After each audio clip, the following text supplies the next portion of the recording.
پاکستان کی ہاں اور نہ۔ امریکا کا پاکستان کے لیے یہ لہجہ اجنبی ہو چکا تھا، بلکہ گزشتہ 15 سالوں سے ہم پر مسلسل بے وفائیوں، دھوکوں کے الزامات لگائے جا رہے تھے۔ افغانستان سے ذلت امیز شکست کے باوجود امریکا کے لیے پاکستان کی اہمیت اس قدر غیر اہم تھی کہ وائٹ ہاؤس کے نئے مکین جو بائیڈن نے پاکستانی وزیر اعظم سے ٹیلی فون پر بھی گفتگو پسند نہ کی۔ وزارت خارجہ نے دو ٹوک کہا، اب پاکستان سے تعلقات صرف واجبی یا مسائل کی بنیاد پر ہی رہیں گے، مسلسل اور پائیدار نہیں ہو سکتے۔ لیکن حیرت کی بات ہے کہ ادھر عمران خان کا چین کا دورہ شروع ہوا اور ادھر امریکی دفتر خارجہ کے ترجمان نیڈ پرائس نے شاید امریکی تاریخ میں پہلی دفعہ بھارت کی پارلیمنٹ میں پاکستان اور چین کے تعلقات اور بھارت کی عالمی تنہائی پر ہونے والی بحث پہ نہ صرف تبصرہ کرنے سے انکار کیا، بلکہ کہا میں یہ معاملہ پاکستان اور چین پر چھوڑتا ہوں کہ وہ خود اپنے تعلقات کے بارے میں گفتگو کریں۔ اس صحافی نے پھر اچک کر سوال کیا کہ پاکستان اور چین جس طرح گرمجوشی سے اپنے تعلقات آگے بڑھا رہے ہیں، کیا آپ سمجھتے ہیں کہ دونوں نے یہ جان لیا ہے کہ امریکا نے انہیں تنہا چھوڑ دیا ہے؟ اس سوال پر امریکی دفتر خارجہ کے ترجمان نے ایک طویل اور جامع جواب دیا، جس کے بین السطور میں یہ بات صاف صاف نظر آ رہی تھی کہ پاکستان امریکا کے لیے اب کتنا ضروری ہو چکا ہے۔ ترجمان نے کہا کہ ہم نے دنیا کے تمام ممالک پر یہ واضح کر دیا ہے کہ ہماری یہ قطعاً خواہش نہیں ہے کہ آپ امریکا اور چین دونوں میں سے تعلقات کے لیے کسی ایک کا انتخاب کریں، بلکہ ہم نے ممالک کو امریکا کے ساتھ تعلقات کی نوعیت کے مختلف زاویے اور طریقے بتائے ہیں تاکہ وہ فیصلہ کر سکے کہ ہمارے اور دیگر ممالک کے درمیان کیسے متوازن تعلقات قائم رکھ سکتے ہیں۔ ہم نے یہ بھی بتا دیا ہے کہ امریکا سے دوستی آپ کو چین کے مقابلے میں کتنی زیادہ فائدہ مند ہو سکتی ہے۔ اس کے بعد اس نے پاکستان کے بارے میں ایک ایسا فقرہ کہا جس کو بیان کیے اور دنیا کو سنے کئی سال بیت چکے تھے۔ ترجمان نے کہا، پاکستان ہمارا تصویری حلیف، اسٹریٹجک پارٹنر ہے۔ حکومت پاکستان کے ساتھ ہمارے اہم ترین تعلقات ہیں اور ہم ان تعلقات کو کئی معاملات کے حوالے سے ترجیح دیتے ہیں۔ یہ لہجہ اور محبت کا یہ انداز اب اجنبی ہو چکا تھا۔ یہ بالکل ویسا ہی لہجہ ہے جب 1979 میں روس افغانستان میں داخل ہوا تھا تو پاکستان امریکی محبتوں کے سفارتی نقشے پر ایک محبوب بن کر جلوہ گر ہوا تھا۔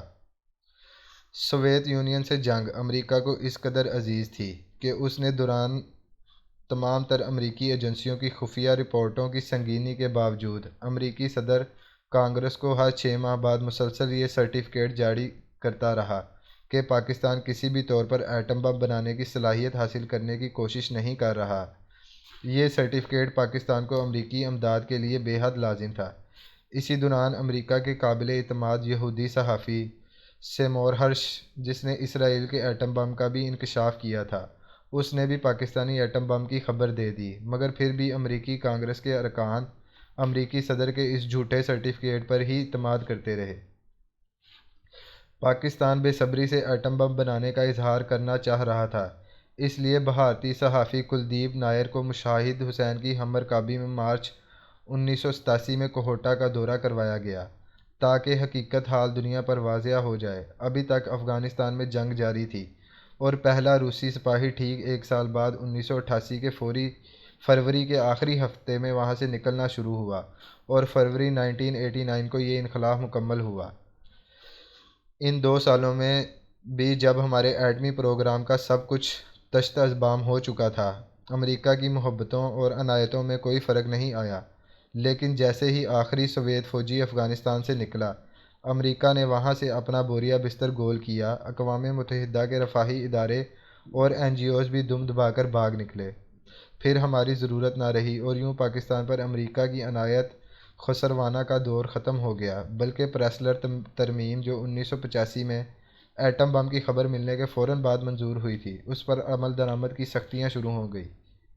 سچ تو یہ ہے کہ 2001 میں 11 ستمبر کے بعد اگرچہ پرویز مشرف کی پالیسی انتہائی مطیع، مغلوب اور اطاعت والی تھی، مگر اس غلامانہ رویے کے باوجود گزشتہ 20 سال ایسے گزرے ہیں جیسے تانوں کے چابک سے ہمیں کنٹرول کیا جا رہا ہو۔ افغانستان میں امریکی شکست کا ملبہ اگر ہم پر نہ ڈالا جاتا تو طاقتور پینٹاگون اور مضبوط سی آئی اے امریکی عوام کو کیا منہ دکھاتی۔ اس کے باوجود بھی امریکا نے ہم سے رشتے کو مفادات کی کچی ڈور سے باندھے رکھا۔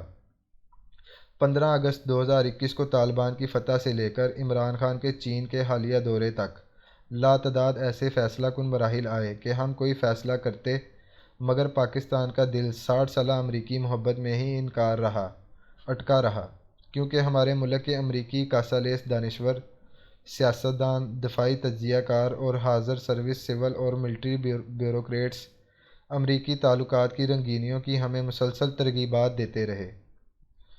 اس کے برعکس پاکستان کی معاشی حالت اس بات پر ہمیں مجبور کرتی رہی کہ امریکا کی دوستی میں گزشتہ حکمرانوں نے ملک کو جس دلدل میں اتارا ہے، اگر ہم اب بھی اسی محبت میں گرفتار رہے تو ہمارا انجام صرف ہلاکت ہوگا۔ اس سلسلے کا پہلا اہم ترین قدم دسمبر 2021 میں اٹھایا گیا، جب پاکستان نے امریکا کی بلائی گئی جمہوریت کانفرنس ڈیموکریسی سمٹ میں جانے سے انکار کیا۔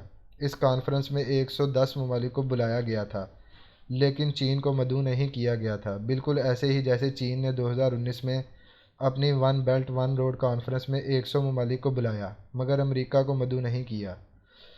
پاکستان کا چین کے ساتھ تعلق ہمیشہ اس ہمسائے کی طرح کا رہا ہے جو ضرورت کے وقت کام آتا ہے، لیکن ہماری آشنائیاں ہمیشہ امریکہ اور مغرب کے ساتھ ہی رہی ہیں۔ چین نے ہم سے رشتہ اس لیے بھی قائم رکھا کہ اس کی کبھی امریکا سے کسی میدان میں کوئی لڑائی نہیں رہی، بلکہ ہم نے 1969 میں امریکہ اور چین کی آپس میں دوستی کی گانٹھ بندھوائی تھی۔